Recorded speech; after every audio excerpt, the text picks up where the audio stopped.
YouTube. Get up-to-date news, sports, and business content at CVM TV News anytime, anywhere. Subscribe now to CVM TV News to see it happen.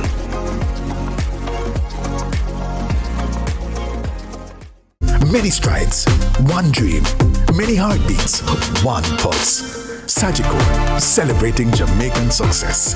The time by Sagicor is 7 o'clock. CVM News at 7 headlines Tuesday, courtesy of Heart NSTA Trust, Jamaica's Human Development Agency.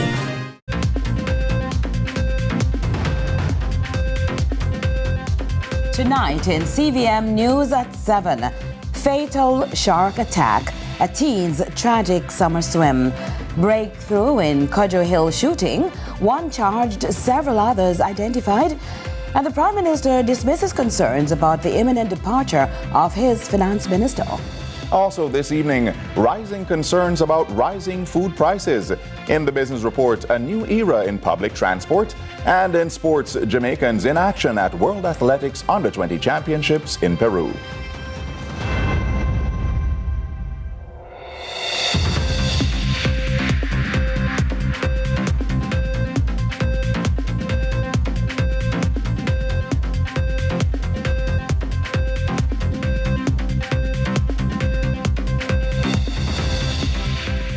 From Kingston, Jamaica, this is CVM News at 7. I'm Stephen McHugh. And I'm Curlin Brown. It's Tuesday, August 27, 2024. Thanks so much for joining us. You know, the story leading off tonight's newscast comes with a warning because of its graphic content. A Trelawney teenager is dead after what locals and fisherfolk presumed was an encounter with a tiger shark. The youngster reportedly dived into waters at the Half Moon fishing village in Trelawney. Now, when he didn't return, a search and rescue operation was launched at sea. As Nika Lewis reports, the rare incident has left loved ones in pieces. Once again, the details of the tragedy are quite disturbing, and so viewer discretion is advised. Boats, beach, and a body. Too graphic to show. The victim, only 16, Jamari Reed, was no stranger to the shadows of the deep and perhaps even encountered a few sharks in his years of diving. But his last dive began early Monday morning and ended in tragedy miles away after a suspected shark attack. One man find the hand first, and then the uncle find the body. It was a crazy scene. It's not nice to see. It's very heartbreaking. We all are grieving over here for the loss of Fire. Yes. That's his name. We call him Fire. Good diver, good youth. Never trouble nobody, you never see police harass him, nothing at all. He just work home. Tiger sharks, and really frequent in that area. So been one day if I ship, because ship in there yesterday. They know, the fisherman them know him. They see more than him. And then fire shot off time this morning. And then go back after them carrying the body. But me don't know, we ain't go away, so me say they don't find him. It's brought a tide of grief for his father, a taxi operator from Refuge in the parish. All to know that he went to sea by himself yesterday, and that was the outcome. Sad to know. How's father this morning? How you feel, man? I'm feeling so bad, man. So bad. That's something we argue about, we talk about, we fight about. You understand? He's not doing it for a road cause, he's not doing it for a needy or anything. Yeah. Trust me, it's so bad, man. I know we grieve still, because I know family and them people right now, them family grieve and them thing there. So I say, but a part of life still, I'll try to do better and try to catch all them wicked sharks out there, The head in my belly, in my shark belly. So even from the old beach, that never happened? No, we never have something like this before. Never enough. No, not in the area. What if you say crisis? Some people are attributed to the ship. Yeah, man, that's some bigger shark. This shark would have made about 2 times of that man's size, I want a big old shark, so I ship him, Pala come in. Pala ship in a feeder for the ship and then come in and then when the ship in the area and you will go out within that time there. Jamaica is no stranger to shark attacks, though admittedly there have been relatively few incidents over the years, the earliest dating back to 1753 when 2 people went overboard and died. It's alleged one jumped, the other was pushed. One of them was a sailor. In recent years, on June 24, 2022, a fisherman encountered one of the sea beasts and survived, despite his right arm being severed.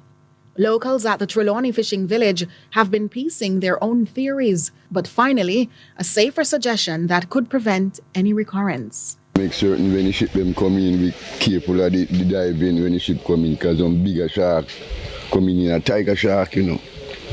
And that man eat off your leg, eat off your man head, eat off an iron. It's crazy movements, man. Sadness and wailing now await those who knew Jamari at the William Knibb High School, where he was a student. Nika Lewis, CVM News. This follow-up now, a man has been charged and several others identified as persons of interest in relation to last week's Cojo Hill shooting, where several people were shot and injured, one fatally at a wake for the grandmother of reggae artist Chris Martin. With our update, here's Britannia Whittle. 23-year-old Junior Coleman, otherwise called CJ, a construction worker of Tredegar Park, has been charged for last Wednesday's mass shooting in Cojo Hill, St. Catherine. The disclosure was made by Acting Assistant Commissioner of Police, ACP Christopher Phillips, and a team from the St. Catherine North Police Division. O'Neill Spencer, otherwise called Taros, was shot and killed and 7 others injured when gunmen opened fire on a gathering at a wake for reggae artist Chris Martin's grandmother. The suspect has been slapped with multiple charges, including murder, wounding with intent, shooting with intent, possession of a prohibited weapon, unauthorized possession of ammunition, using a firearm to commit a felony, and conspiracy to commit murder. The authorities are also considering charges under the anti-gang legislation. Meanwhile, investigators have identified several other persons of interest they believe can assist them as they continue to probe the incident. There are other persons who are of interest in this investigation. They are Kemar Miller, who goes also by the name Pantyman, Shane Thompson, O.C. Shadyman, Brian King, O.C. Bryco. Other men known only as Maurice, Ratty, Bob, Beer, JT. These men are being asked to contact the Spanish Town Criminal Investigations Branch as soon as possible. ACP Phillips, while reassuring residents in the parish, are likewise pleading with them to share what they know. We understand the concern and fear this incident has caused in the community, but I want citizens to know that we are working tirelessly to bring the perpetrators to justice. We invite anyone with information to come forward and cooperate with our investigation. I believe that your safety is our priority. Together we can build a safer Jamaica. Britannia Whittle, CVM News. Now to another update. Prime Minister Andrew Holness is addressing concerns raised over Dr. Nigel Clarke's new appointment at the International Monetary Fund, IMF. And even with questions about Jamaica's fiscal direction, the Prime Minister remains confident in his administration's path forward. Ramon Gordon reports. When I go to the IMF to visit him, I'm not going to the IMF, I'm going to my MF. Prime Minister Andrew Holness is urging calm amidst opposition concerns over Dr. Nigel Clarke's upcoming appointment to a top position at the International Monetary Fund, IMF. While the PNP's General Secretary, Dr. Dayton Campbell, congratulates Clarke, he argues that the timing of his departure may be problematic.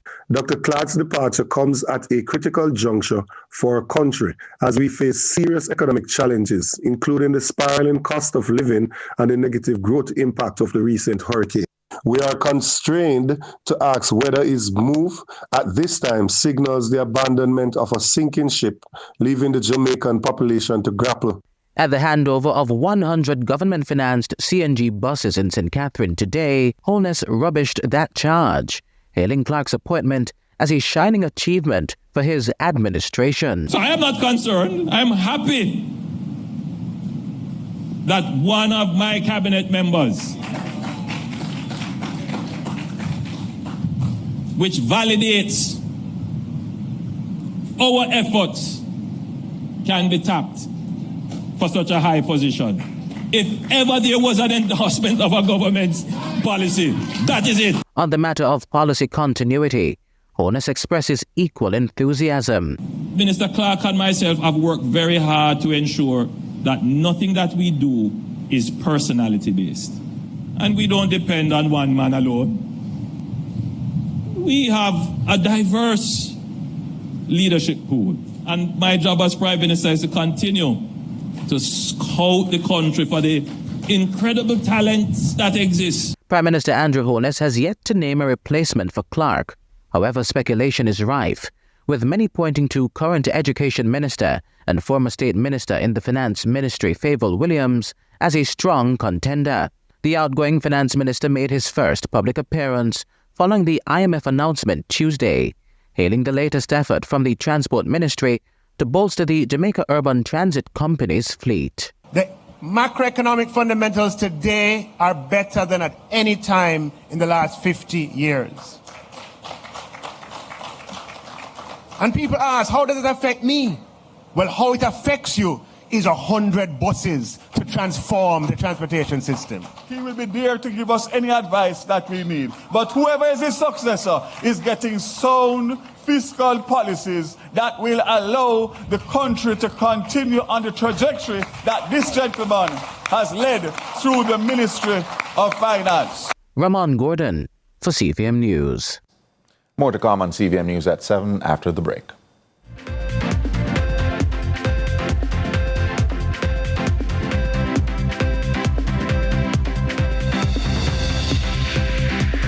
CVM News at 7 headlines Tuesday, courtesy of Heart and STA Trust, Jamaica's Human Development Agency.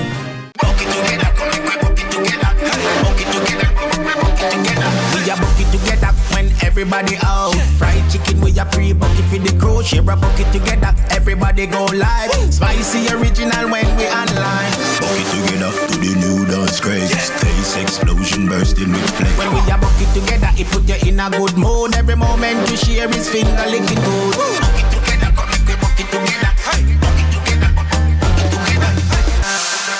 Did you know that the Bureau of Standards Jamaica, or BSJ as we are known, has been serving and helping Jamaican businesses to grow for over 54 years, now testing over 57,000 products annually? The BSJ develops and promotes standards for products consumers see and use every day. We stand tall as your quality assurance partner, testing a range of products including foods, construction materials, petroleum products, packaging material, cosmetics, paints, and pharmaceuticals. Did you know that the BSJ has over 20 labs in Kingston that conduct these tests, operating at the highest international standards, giving you the speed to take your products from the lab to market, driving your business growth with 100% confidence.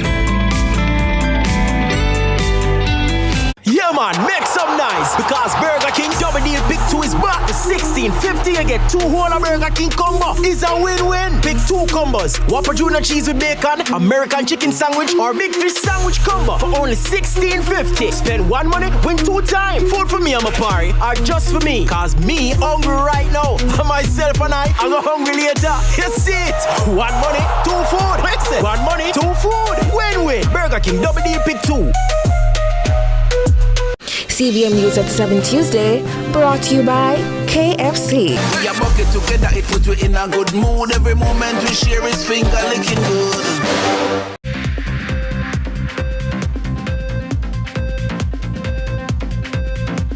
Welcome back. Picking up on where we left off, the focus on Dr. Nigel Clark. Well, for his first TV interview since news broke of his upcoming departure, he spoke exclusively on CVM's lead story, reflecting on his legacy and the path ahead for his successor as Finance Minister. Ramon Gordon has that report. Is it true that the partisan political nature of the job that you're in, not that you're a partisan politician, but the partisan political nature of the job was one of the things you least enjoyed? Is that true? The divisiveness? Yes, for sure. In his first TV interview following news of his impending departure, Outgoing Finance Minister Dr. Nigel Clark told CVM's lead story he's leaving his successor a solid foundation. Our foreign exchange reserves are greater, higher than they've ever been. Our debt is on track to be at the lowest level in nearly 45 years. Inflation has moderated and is now in the target band of 5%. Unemployment is at historic lows. And we have, up to the last measurement, had 10 quarters of consecutive economic growth. In 65 days, Clark is set to depart the Holness-led cabinet for the International Monetary Fund, IMF, where he will become a deputy managing director. Since that announcement, questions have swirled about a possible replacement and whether the ministry can facilitate a smooth transition of duties. The Ministry of Finance, like other entities, institutions, etc. in Jamaica, are not perfect. However, the Ministry of Finance is strong and durable and provides great policy advice. The critical thing is to have the courage to take on good policy advice. And oftentimes, politicians fall victim to the desire to please, not recognizing that the greatest pleasure that you can give is to have a strong economy that benefits everybody. It's Clark's fiscal shrewdness that's credited with stirring the economy through the COVID-19 pandemic and other recent shocks, including Hurricane Beryl. IMF Director Kristalina Georgieva agrees. This level of job, you're approached, right? So Kristalina Georgieva herself approached me one morning. I was on my way driving to the country. I was actually driving to Westmoreland that day. The level of this possibility had an immediate impact on me because I even for me, the story I gave you a while ago about futures that you did not imagine, I'm a living example of that. Clark describes discipline as key to maintaining the economy's growth trajectory and says whoever takes over his portfolio must balance the need to meet immediate demands with the need to ensure sustainable economic growth. That your greatest challenge to please internally and externally? If I would say my greatest strength has been ability to be disciplined and to have the courage to say no, but to also have the technical understanding to explain why no is not in the best interest of the country. Clark's departure momentarily concludes his entry into the political arena, a journey that was championed from the start by his longtime friend and ally, Andrew Holness. Our future is not fixed. Our future is very much fluid, and we make our own future. And by virtue of our own performance, we can bring possibilities into place that we can't even imagine today. We are people of agency. Sometimes we are led to believe that I just saw the thing set. Just by virtue of what we do today, we can bring possibilities tomorrow that we can't yet see. Ramon Gordon for CVM News.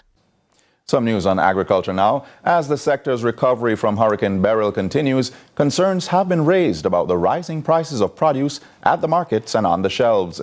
At a media briefing this morning, Agriculture, Fisheries and Mining Minister Floyd Green addressed the matter while providing an update on where the sector is post-Beryl. Adrian Williams shares the latest. The island's agriculture sector is still coming up from Hurricane Beryl's battering. As the Ministry of Agriculture, Fisheries and Mining moves from assessments to the road to recovery, the minister has a major concern. There is a concern that I must speak about, because the reason why we allow traders to access external markets is to ensure that we have adequate supply. And once we have adequate supply, from our perspective, we know what should be the regular price for a number of our agricultural products. I am concerned that our traders are not passing on savings to our consumers. Minister Green is not happy that the price to source the items externally is cheaper, yet it's not being passed on to consumers. I have raised this matter with the Minister of Industry and Commerce, and he has asked the Consumer Affairs Commission to undertake an investigation. What we do not want are people to be taking advantage of this challenging time by unfairly raising their prices. We are providing the access the consumers ultimately must benefit. The government has procured $6.35 million in vegetable seeds and is in the distribution process. And I'm pleased to note that over 7,000 farmers across all parishes have received assorted vegetable seeds. In fact, the exact number as of Friday is 7,059 farmers, with 30% of that distribution being strategically directed to our hardest hit areas in Clarendon, St. Elizabeth, and Manchester. Some farmers who have already received seeds and have planted are looking to reap their crops soon. Further, we are treated with some of our farm roads. We do know that Hurricane Beryl did cause damage to a number of farm roads in critical areas, and we've outlined a program of $70 million that will help us do minor repair on 51 farm roads, and we're focusing roads all over, especially in our hardest hit areas. So places like Cedar Mount, Colbeck, Currator Road, Longwood Road, Crawl Pass Road in Clarendon, Content, Slipe, Flaggerman, other areas in St. Elizabeth. We're going to ensure that we do some of those minor repairs to help our farmers be able to access their fields. The Jamaica Bauxite Institute, JBI, has chimed in, planting seeds to empower the farmers. The Jamaica Bauxite Institute, after doing their tours of some of the hardest hit parishes, allocated, I think, a total of $20 million for Hurricane Beryl recovery effort from their community development program. They have already expended $9.5 million of that in vouchers to 400 residents in Clarendon and St. Elizabeth, and they started that distribution on the 26th of July. And that distribution is twofold. They help their farmers with getting back agricultural inputs, and they also help residents with getting items to repair their houses. The JBI wants to spend a total of $25 million, impacting the lives of 600 farmers and residents.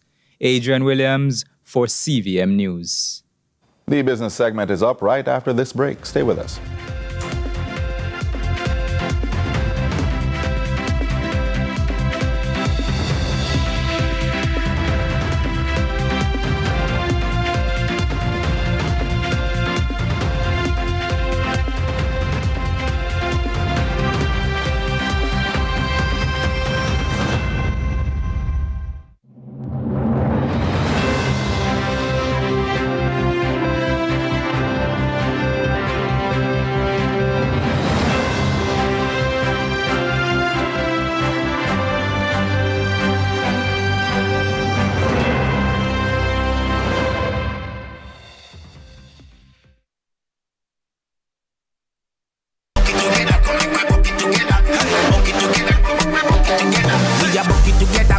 Everybody out. Fried chicken with a pre-bucket for the crew. Share a bucket together. Everybody go live. Spicy original when we online.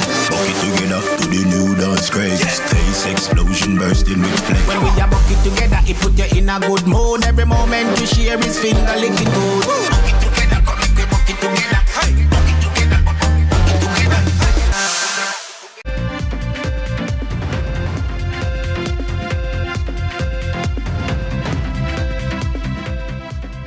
Glad you stayed with us, as it's now time for our business report with Joel Crosskill.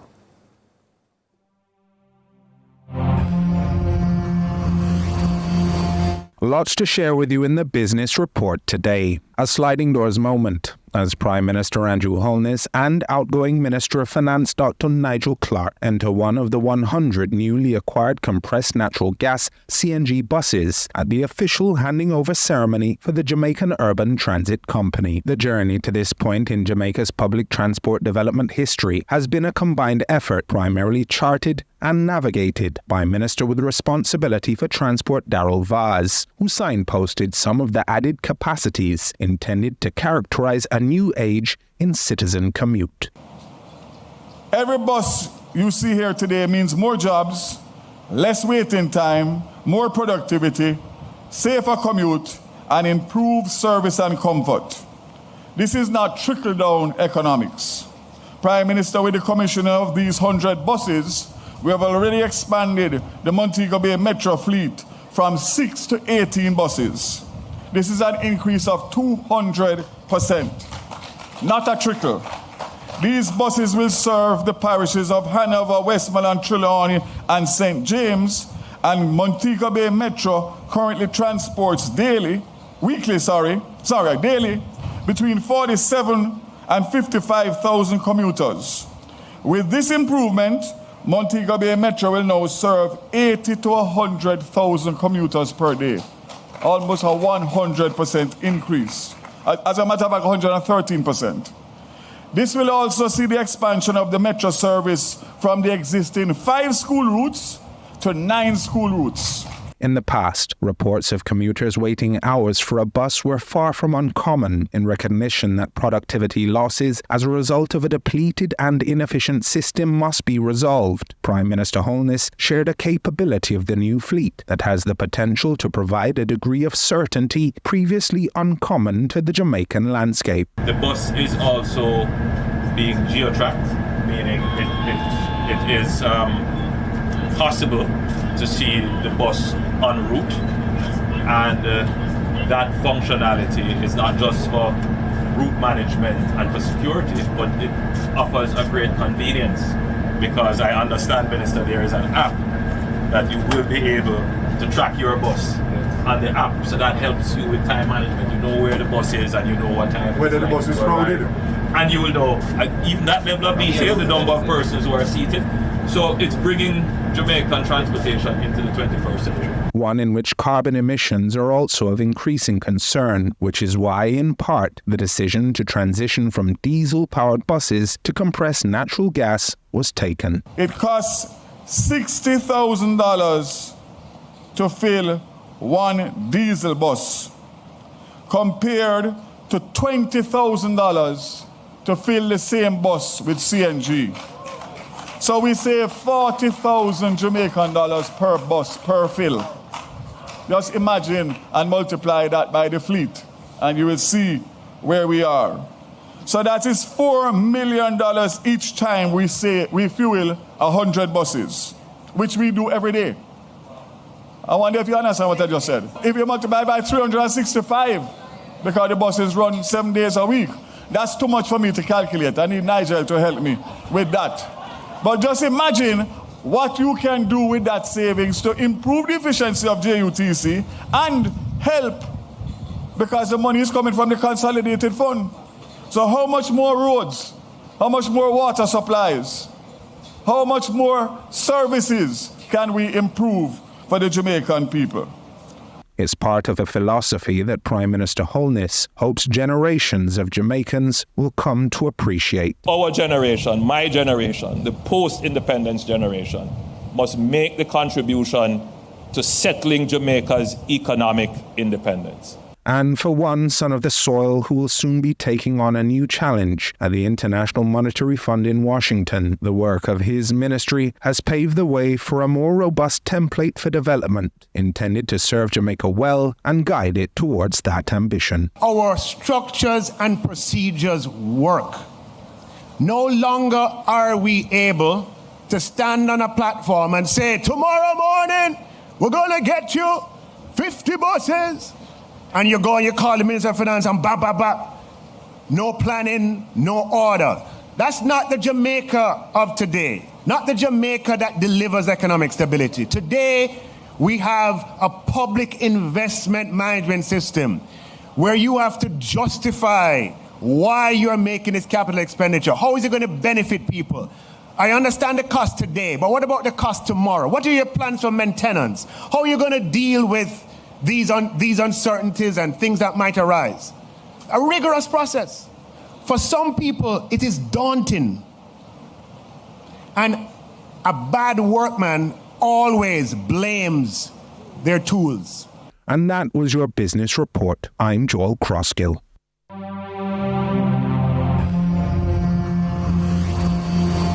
Ahead of another break, the market summary.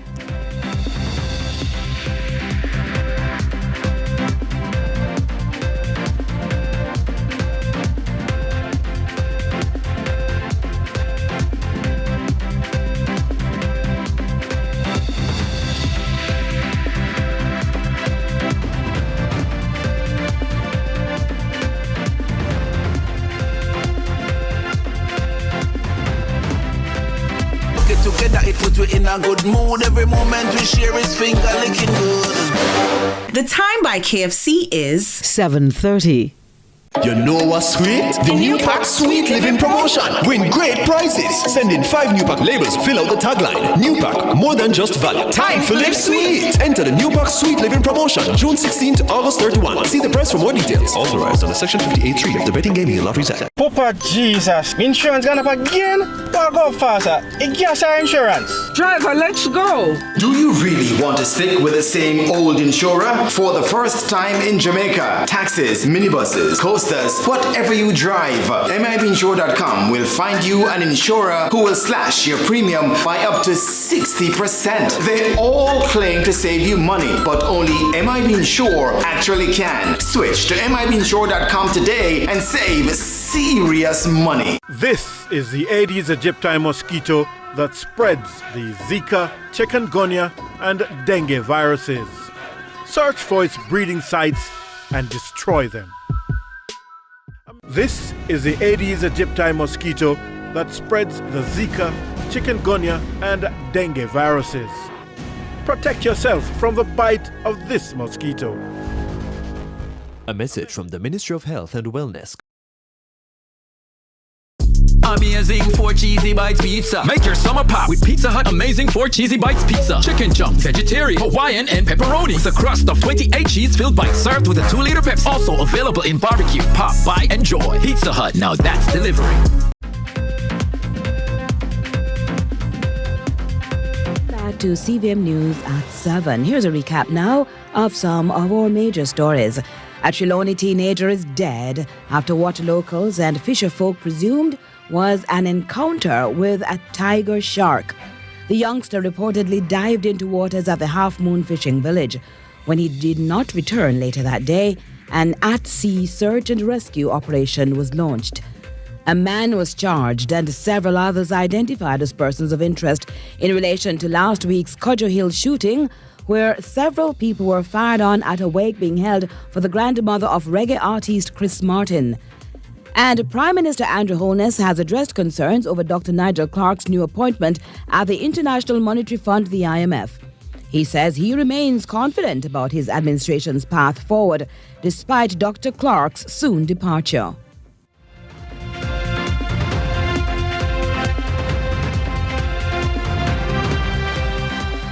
Now for a check-in with social media. So, what's trending in our local social media spaces? The search is on for Jamaica's next Minister of Finance, following the announcement that Dr. Nigel Clarke will be leaving his ministry in order to take up high office in the IMF. We asked for your suggestions on who should take the reins. Here are some of your top picks. At Madden_Anne-Marie suggests, Don Webby my first pick, Favour Williams, that's her specialty. At CEO for Life says, right now, I would take it. At Enad Relim asks, does the Minister of Finance have to be an MP? Just get a figurehead and ask Nigel to multitask and consult. At Mark_Anthony D1 proposes, Senator Don Webby or Richard Biles. At Craig Poe 95 shares, Don Webby, Keith Duncan, Jeffrey Hall, any one of the older successful CEOs from the private sector who have experience touching financial sectors and large businesses.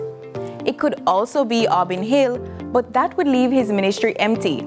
It's a real question that has to be filled with serious people who are qualified. At Empire Events JA writes, send the person who he may replace from the IMF. And that's what's trending online today. Continue to share your thoughts with us on X at CVM TV and CVM_television on Instagram. I'm Courtney Lewis. Thanks, Courtney. And now we go to our regional and international news.